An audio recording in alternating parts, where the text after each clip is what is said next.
જય હનુમાન દાદા મિત્રો, આજે આવી ગયા છે અમે સ્કેટિંગ કરવા, હું અને ઈશાનભાઈ. અને આજે મોસમ કઈ છે અને અમારે જો ભાઈ પરીક્ષા હાલે છે, બીજા કોઈને બહાર નથી નીકળવા દીધા, છતાં ગમે એમ કરીને રખડીને બહાર વહી આવ્યા છે. ઘરે કોઈ છે બધા, તોય તે એમ કીધું હમણાં આવું એમ કરીને સ્કેટિંગ લઈને વહી આવ્યા છે. તો ચાલો આપણે એવું સ્કેટિંગ હાંકવી. એ ભાઈ ફૂલ પકડી જશે તો કહું.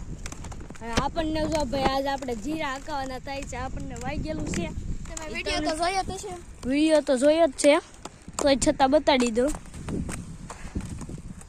તો હવે આપણે શું કરવું એમ થાય. તો ચાલો ઈશાનભાઈ તમે હકાલો, પછી હું હકાલો. પેલા તમે તમારી જગ્યાએ આવી જાવ. જાઓ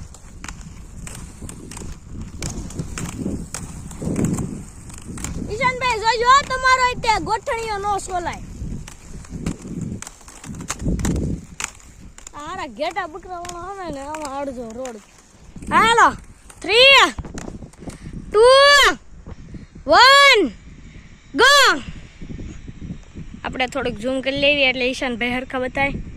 હાલો ઈશાનભાઈ, ઓ મોરો મોરો સકલા કોઈ દી બાજ ન બને એમ કહી દો તો ઈશાનભાઈ, સકલા કોઈ દિવસ બાજ ન બને. તો પછી તો ચાલો હવે ઈશાનભાઈ મારી રેસ જોશે. એ લ્યો ઈશાનભાઈ આમ કરીને આમ કરવા ગયા ત્યાં તો આમ થઈ ગયું. હાલો ઈશાનભાઈ ઊભા થાઓ, મારો થોડોક વિડીયો બનાવી. હાલો રુદ્રભાઈ તમે જગ્યાએ આવી જાઓ. હાલો હું જગ્યાએ આવી જાઉં.